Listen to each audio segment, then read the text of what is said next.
Hey, what's going on guys? Carlos here with Wirefly, and what I got for you guys today is a review of a phone from a company you guys are probably not familiar with. It's called Verykool, and today we're going to review the s352, also known as Jasper II. But before I start this review, I wanted to thank our friends over at Verykool for sending this product out for review, but received no compensation for this video.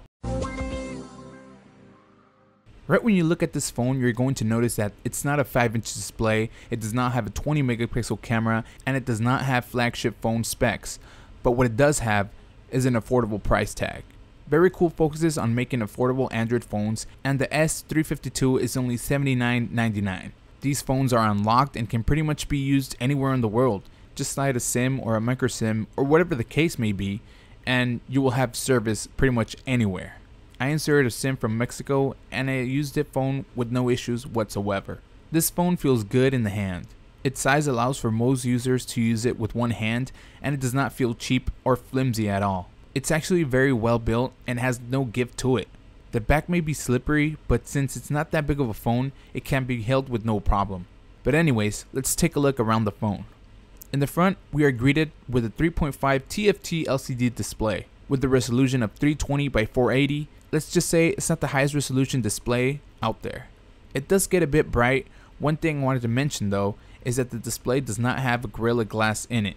It's some type of plastic that feels kind of tacky and does not let your finger slide from side to side easily. Even if you have the brightness all the way up on the display, you are going to have some issues or trouble viewing the display out in the sun.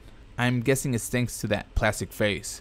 Also in the front of the phone, towards the top, is the earpiece, which gets pretty nice and loud.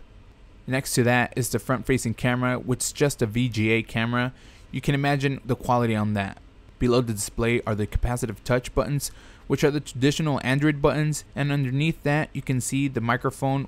It's a small indent, but you can make it out. The bottom and the right-hand side of the phone have no buttons or ports. The left-hand side has the volume rocker, and it's kind of flush with the phone, but you can feel it and it has nice feedback when you press on it. On top is the 3.5mm headphone jack, micro USB charging port, and the power on and off button.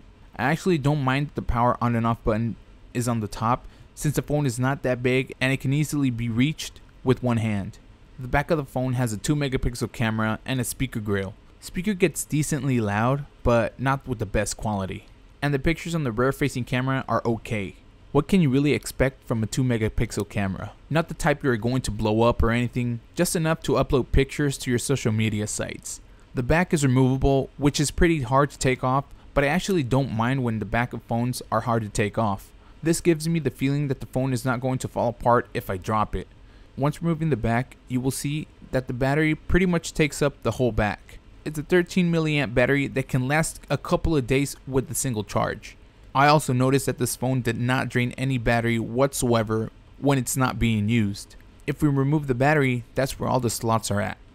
It has 2 slots for SIM cards and a slot for memory expansion. You can expand the internal memory of the phone, which is 4GB up to 32GB through micro SD card. Well, now that we are done with the phone's tour, let's talk about the performance. This phone is running Android, but it's not the newest version of Android. It's running Android 4.2 Jelly Bean, which makes this phone feel fast. It's powered by a MediaTek 1.2 GHz processor with 512 MB of RAM. Even though the specs on this phone may not be super impressive, I can say it's pretty good.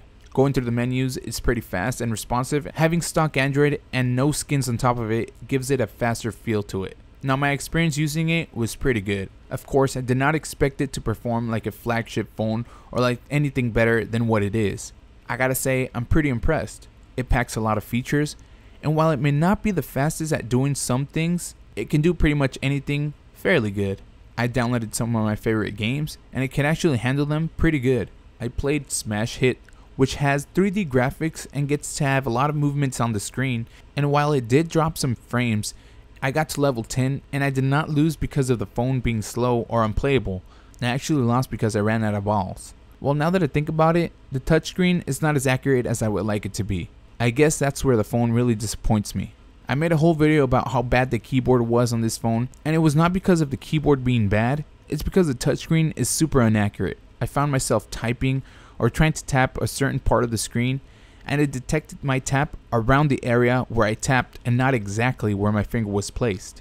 It really frustrated me, and that's where I knew that this phone was not made for messaging or emails. Even though it can do that, the keyboard is going to make you not do them. And I guess one of the positive sides of this phone is that it does have access to the Play Store, which is a huge plus. Some of the phones I've reviewed have been lacking a good app store, and this phone, being stock Android, has full access to it, and well, it's not lacking any of your favorite apps. Well, it may be lacking some of the iOS exclusives, but those are pretty rare. Lastly, I just wanted to talk about the earphones it came with. You're going to need these if you're going to listen to the radio. The radio has good reception, and like I said, you are going to need these earphones in order to use that feature. The antenna for the radio is in them, so if you lose them, you're going to need some other earphones with an antenna. These earphones are nothing close to having good quality sound, but like I said, if you want to listen to the radio, you are going to need them. Overall, I really think this is a pretty solid phone. It's feature packed and it can almost do anything any other phone can do. It may not be the fastest at doing it, but it can eventually do it. Like I mentioned earlier, I did not expect this phone to perform like a flagship phone. I expected it to perform like a phone of its category, which is a mid to low range phone. I guess I see this phone being used by people who want to have a phone that can do some of the things a smartphone can do, but that don't necessarily need the extra processor horsepower or super high resolution display. It's just for the average consumer that wants a phone that can do a little bit of everything.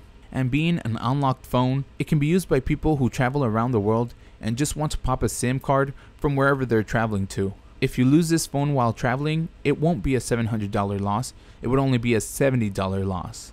But anyways, that was my review on the S352 by Verykool. If you liked this review, be sure to leave me a thumbs up down below and let me know what you guys thought about this phone. I was Carlos with Wirefly, and I will see you guys in the next video.